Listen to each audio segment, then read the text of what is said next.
গুলিবিদ্ধ হয়েছিল হুজাইফা। হুজাইফাকে আজ চট্টগ্রাম মেডিকেল কলেজ হাসপাতাল থেকে ঢাকায় নেওয়া হবে উন্নত চিকিৎসার জন্য। আমরা যেমনটি জেনেছি যে এই মুহূর্তে দেখছেন আমার পেছনে কিন্তু হুজাইফাকে বহনকারী সেই অ্যাম্বুলেন্স রয়েছে, সেখানে তার স্বজনরাও কিন্তু তার পাশে রয়েছে।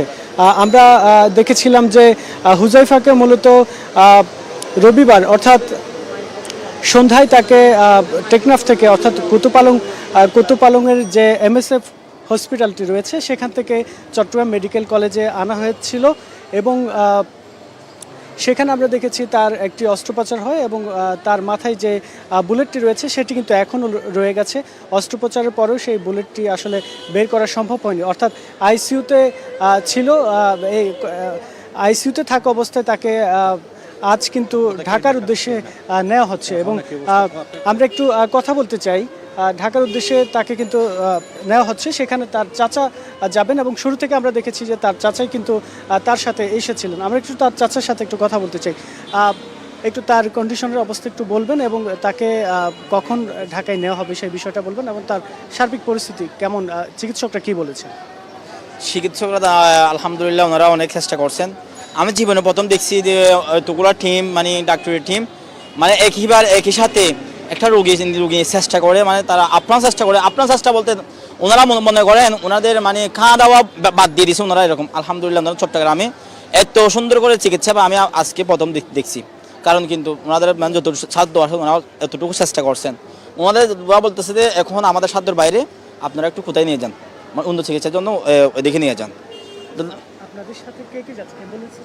অ্যাম্বুলেন্সের সাথে যাচ্ছে বিজিবির একজন সদস্য আর এখানকার ডাক্তার একজন দিচ্ছে আর সাথে ওনারা একটা সহপাঠী দিচ্ছেন। আমরা যাচ্ছি, আমরা দুই ভাই যাচ্ছি, আর কেউ না। আমরা না, বিজিবির পক্ষ থেকে আমাদেরকে এখনো পর্যন্ত মানে আশ্বাস দিয়েছে, মানে ওনারা মানে আপনারা যান, যাতায়াতের খরচ যেগুলা যাবে সেগুলা ওকে আমরা যাচ্ছি। মনে হয় এটাও বিজিবির একটা মানে হাসপাতাল, নিউরো সায়েন্স যেটাকে বলা হয় হাসপাতাল, ওরা মনে হয় এটাও বিজিবির হাসপাতাল। ওনার থেকে মানে ওরা ওখানে নাকি ওনাদের সদস্য লোক আছে, ওরা মানে আমাদেরকে সাহায্য করার আপ্রাণ চেষ্টা করেছেন। আর বাদ বাকিগুলো যতগুলো খরচ লাগবে সেগুলো আমরা যদি বিটাতে না পারি দেখবো আপনাদের মানে হেল্প যদি দরকার হয় আপনাদেরকে ইনশাল্লাহ বলবো। কারণ জনগণ যদি সরকারের যদি পকেটে টাকা ফুরে যায় কিন্তু জনগণ তো কি টাকা পড়াবে না। আলহামদুলিল্লাহ জনগণের এমন সময় জনগণ কিন্তু দেশের পাশে ছিল, সামনে থাকবে আমি আশা করি। আমাদের প্রত্যাশা হচ্ছে আমাদের যতটুকু সাধ্য আছে আমরা চেষ্টা করব। বিজেপির পক্ষ থেকে যাদের যতটুকু সাধ্য তারা চেষ্টা করবেন। যদি আমরা অপারগ হই তখন আমরা জনগণের পাশে হাত পাতিয়ে বাতলে ভাই কোনো লজ্জার বিষয় হবে? সেটা তো নিজের জন্য মরে নেই ভাই, নিজের জন্য মরছে ভাই, দেশের জন্য ভাই, নিজের জন্য মরে নেই। যখন আপনাদের সামনে আমরা হাত পারবো কিন্তু আমাদের হাতটা কিন্তু ফিরিয়ে দিয়েন না ভাই। হাত যখন আপনাদের সামনে বাঁধবো কিন্তু হাতটা ফিরিয়ে দিয়েন না, কারণ সে নিজের জন্য মরে নাই, নিষ্পাপ। ও কিছু বোঝে না, হঠাৎ করে ওর মাথার গুলি, কিছু বোঝে না। যদি বুঝতো ও কোনোদিন এইরকম হবে অবস্থা হবে, ও বুঝতো কোনোদিন পর্যন্ত ও ঘর থেকে বের হতো না। সেটাই ভাই আমি এটা একটা রিকোয়েস্ট রাখবেন যে আমাদের সামর্থ্য ফুরিয়ে গেলে আপনাদের সামনে আমরা কি করব, যদি জনগণের পাশে যদি গিয়ে যদি ধারে গিয়ে যদি কী করতে হয়, ছাঁদাও করতে হয় সেটা করতে আমরা রাজি, কারণ নিজের জন্য নয়, আমাদের সন্তান তো বাঁচাতে হবে। শুনছিলেন যে আসলে তার যে চাচা রয়েছেন সে আমরা দেখেছি তিনি হুজাইফার সাথে একেবারে শুরু থেকেই হুজাইফার সাথে ছিলেন এবং সেই সময় আমরা যেমনটি দেখেছিলাম যে তাকে যখন অর্থাৎ সকাল 9টা থেকে 9:30 নাগাদ মূলত তার মাথায় গুলিবিদ্ধ হয় হুজাইফা এবং তারপরেই তাকে মূলত উখিয়ার যে কুতুপালং এমএসএফ হাসপাতাল রয়েছে সেখানে আনা হয়েছে এবং সেখান থেকে আসলে চট্টগ্রাম 12টার পরে চট্টগ্রাম মেডিকেলের উদ্দেশ্যে রওনা দেয় এবং সন্ধ্যা 5টা নাগাদ মূলত চট্টগ্রাম মেডিকেল হাসপাতালে কিন্তু সে পৌঁছায় এবং আমরা যেমনটি দেখেছি যে আসলে এখানে আসার পরই তাকে কর্তব্যরত চিকিৎসকরা দেখেছেন এবং এরপরে তাকে আইসিইউতে স্থানান্তর করা হয় এবং সেখানে সেদিন রাতেই আসলে তার একটি অস্ত্রোপচার হয়, কিন্তু বুলেটটি এখনও পর্যন্ত বের করা যায়নি আসলে। যেমনটি তার স্বজনরা জানিয়েছিলেন যে ডাক্তাররা কিন্তু চিকিৎসক কিন্তু সর্বোচ্চ চেষ্টা করেছিলেন যেন কোনো চিকিৎসার কোনো ত্রুটি না থাকে, সেই বিষয়টা কিন্তু ডাক্তাররা চেষ্টা করেছিলেন।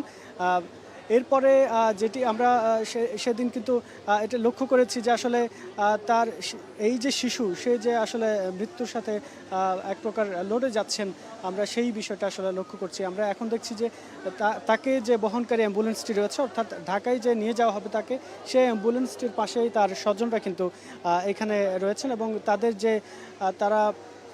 তাদের যে আসলে কান্না সেটি আমরা দেখতে পাচ্ছি।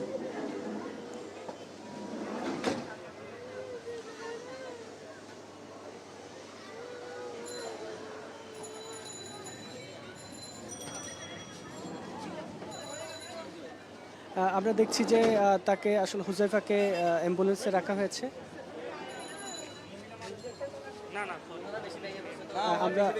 আমরা দেখছি যে আসলে তার যে স্বজনরা রয়েছেন তারা কিন্তু অনেক বেশি ভেঙে পড়েছেন। এই যে ছোট্ট একটি শিশু, আসলে তাকে সীমান্তের যে উত্তেজনা, বেশ কয়েকদিন ধরে যে সীমান্তের উত্তেজনাটি চলছে, সেখানে আসলে এই যে গুলিবিদ্ধ হওয়ার বিষয়, সেটি আসলে অনেকটাই খুবই কষ্টকর। তার যে স্বজন তারা কিন্তু সেই বিষয়টা আমরা লক্ষ্য করেছি, তারা কিন্তু কান্নায় ভেঙে পড়েছেন। এরপর আরেকটি তথ্য যদি আমরা দিয়ে রাখি যে গতকালও কিন্তু একজনের সেখানে সীমান্তের কাছাকাছি আসলে চিংড়ি ঘেরে যাওয়ার সময় তার একটি পা বিচ্ছিন্ন হয়ে গিয়েছিল মাইন বিস্ফোরণে। সেই বিষয়টা কিন্তু আমরা দেখেছি বেশ কয়েকদিন ধরে যে টেকনাফ মিয়ানমার সীমান্তে, অর্থাৎ বাংলাদেশ এবং মিয়ানমার যে সীমান্ত, টেকনাফ এর হুয়াইকং যে ইউনিয়ন রয়েছে, সেখানেই মূলত এই যে মিয়ানমারের যে তাদের নিজেদের জান্তা বাহিনী এবং আরাকান আর্মিদের মধ্যে যে সংঘর্ষ হচ্ছে, সেই সংঘর্ষের কারণে মূলত আজকে যে একটি শিশু হুজাইফা আফনান পুতুনি, তার আসলে যে মাথায় গুলিবিদ্ধ হয়েছিল, সেই বিষয়টি আমরা দেখেছি। এবং দেখছেন যে আসলে এখানে তার স্বজনরা কিন্তু এখানে রয়েছে, তার যে বহনকারী অ্যাম্বুলেন্সটি রয়েছে তার পাশেই তারা দাঁড়িয়ে আসলে কান্না করছেন, সেই বিষয়টা আমরা আসলে দেখছি। একটু পরেই তাকে আসলে ঢাকার উদ্দেশ্যে নিয়ে যাওয়া হবে, সেখানে তার উন্নত চিকিৎসার জন্য আসলে সেখানে উন্নত চিকিৎসার জন্য তাকে সেখানে নিয়ে যাওয়া হবে। আমরা যেমনটি জেনেছিলাম, তার হুজাইফা আফনানের চাচা অর্থাৎ শওকত, তিনি যেমনটি জানিয়েছেন, বিজিবির পক্ষ থেকে বলা হয়েছে তাকে আসলে একটি সহায়তার আশ্বাস দিয়েছেন, সেই বিষয়টি আসলে হুজাইফা আফনানের চাচা কিন্তু আমাদেরকে জানিয়েছেন। আমরা যেমনটি দেখছি যে আসলে হুজাইফা আফনানকে বহনকারী সেই অ্যাম্বুলেন্সের পাশেই আসলে তার স্বজনরা দাঁড়িয়ে আছে বিমর্ষ চোখে। আমরা সেই বিষয়টি আসলে দেখছি। এই যে সীমান্তের যে ঘটনা, আসলে দিন দিন যে উত্তেজনার দিকে যাচ্ছে এবং সীমান্তের যে উত্তেজনাটি ছড়িয়ে পড়েছে, সেখানে কিন্তু আসলে তারা বলছিলেন যে কোনো সময় আসলে যে কারো গায়ে গুলিবিদ্ধ হতে পারে, যে কেউ গুলিবিদ্ধ হতে পারে, সেই বিষয়টি তারা বলছেন এবং সীমান্তের নিরাপত্তা বাড়ানোর ব্যাপারেও কিন্তু তারা আমাদেরকে জানিয়েছিলেন।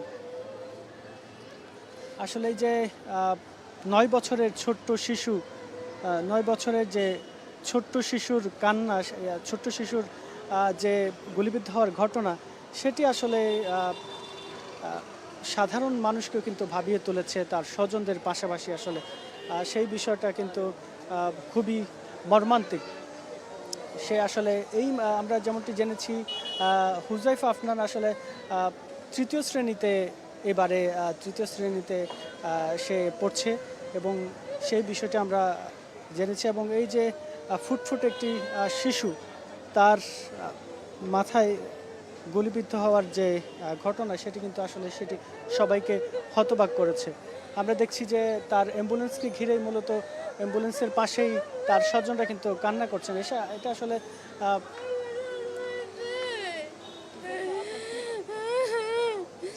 এটা আমার মেয়ে, আমার ভাতিজি।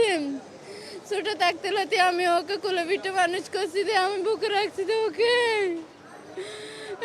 আমি বাঁচাতে চাই, আপনারা ওকে বাঁচান।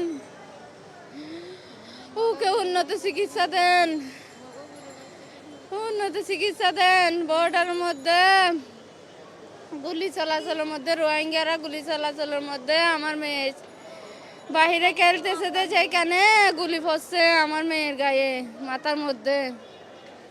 আমার মেয়েকে উন্নত চিকিৎসা দিয়ে আপনারা বাঁচান। আমার মেয়েকে আমরা ফিরে পেতে চাই, আমার মেয়েকে আমরা উন্নত চিকিৎসা চাই।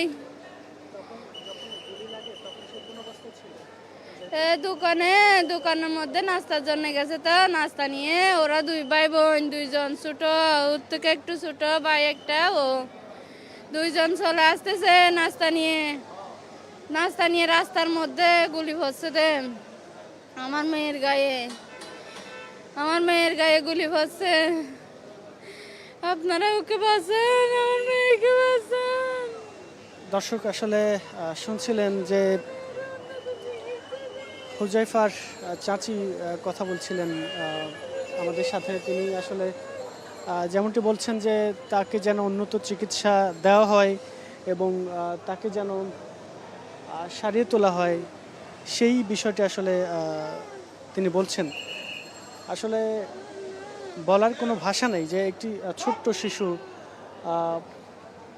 তারা আসলে কোনোভাবেই মানতে পারছেন না যে তার যে গুলিবিদ্ধ হয়ে তার যে নিথর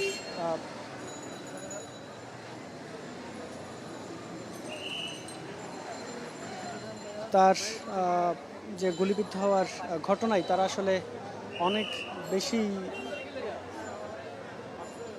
বাকরুদ্ধ এবং তারা আসলে অনেকটাই বিমর্ষ অবস্থায় রয়েছে এবং তারা সেটি কোনোভাবেই মানতে পারছেন না যে হুজাইফা আফনান, যে তার 9 বছরের একটি শিশু, সে যে গুলিবিদ্ধ হয়েছে, সেই বিষয়টি তারা কোনোভাবেই মানতে পারছেন না। আমরা যেমনটি জেনেছি যে এই যে অ্যাম্বুলেন্সের সাথে আসলে একজন বিজিবি সদস্য যাবেন এবং তার চাচা যাবেন, সেই বিষয়টি আমরা জানতে পেরেছি এবং একজন চিকিৎসকও যাওয়ার কথা রয়েছে, সেই বিষয়টিও আমরা, সেই তথ্যটি আসলে হুজাইফা আফনানের যে চাচা শওকত আলী তিনি আমাদেরকে জানিয়েছেন।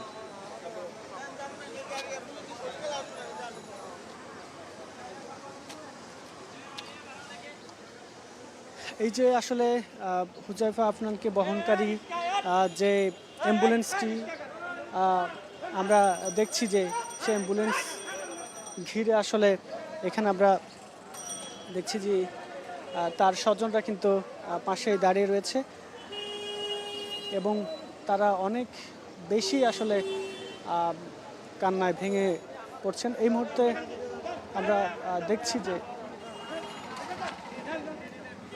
আমরা দেখছি যে এখানে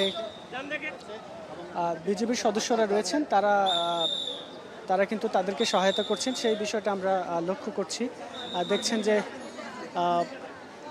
হুজাইফা আফনানকে বহনকারী অ্যাম্বুলেন্সে কিন্তু তার চাচা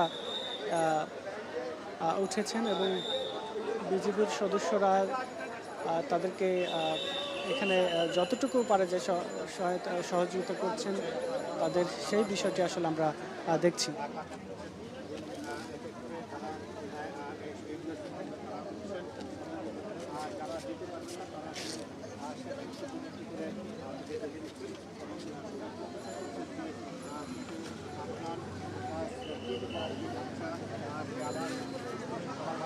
আমরা দেখছি যে আসলে তাকে যে বহনকারী যে অ্যাম্বুলেন্স সেখানেই তার যে চাচা, অর্থাৎ সেই শিশু হুজাইফা আফনানের চাচা কিন্তু এখানে রয়েছে। তারা যেমনটি বলেছিল যে তার স্বজনরা যেমনটি জানিয়েছেন যে তাদের যেন তাদের যে, অর্থাৎ এই চিকিৎসা করার ক্ষেত্রে তাদের যে সামর্থ্য আছে সেটি যদি ফুরিয়ে যায় তারা জনগণের কাছে সাহায্য চাইবেন, তখন যেন তাদের সেই হাত ফিরিয়ে দেওয়া না হয়, সেই বিষয়টি কিন্তু তারা বলছেন।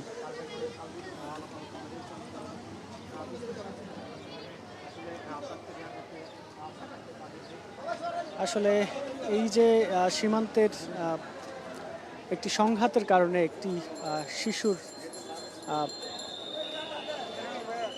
গুলিবিদ্ধ হওয়ার ঘটনা, এটি আসলে শুধুমাত্র টেকনাফের মানুষই নয়, তাদের স্বজনই নয়, দেশের মানুষকে কিন্তু ভাবিয়ে তুলেছে। আমরা দেখছি যে সেই অ্যাম্বুলেন্সটি আসলে এখন ঢাকার উদ্দেশ্যে রওনা দেবে, সেই বিষয়টি আমরা দেখছি।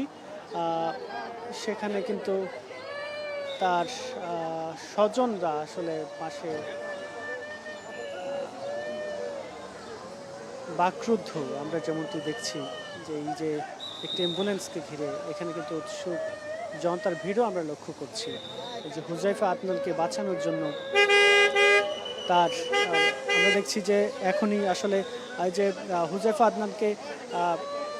আফনানকে নিয়ে যাওয়া হচ্ছে ঢাকার উদ্দেশ্যে। আমরা যেমনটি দেখছি যে অ্যাম্বুলেন্সটি এখনই ছেড়েছে এবং এখন তারা ঢাকার উদ্দেশ্যে রওনা দেবে। তো হুজাইফা আফনানের যে স্বজনরা রয়েছেন তারা বলছেন যে তাকে যেন সহায়তা করা হয়, তাকে যেন বাঁচানোর জন্য সকলেই যেন এগিয়ে আসে এবং সহায়তা করে, সেই বিষয়টি আসলে তার স্বজনরা বলছেন। এবং তাকে যে কোনোভাবে যেন এই যে হুজাইফা আফনান এই 9 বছরের যে শিশু, তাকে যেন বাঁচিয়ে তোলা হয়, বাঁচিয়ে আনা হয়, সেই বিষয়টি আসলে তারা বলছেন এবং সবার কাছে তারা দোয়াও চেয়েছেন। তো চট্টগ্রাম মেডিকেল কলেজ হাসপাতাল থেকে এই ছিল আমার কাছে শিশু হুজাইফা আফনানের যে ঢাকায় উন্নত চিকিৎসার জন্য নিয়ে যাওয়ার যে তথ্য, সেখানকার সর্বশেষ খবর।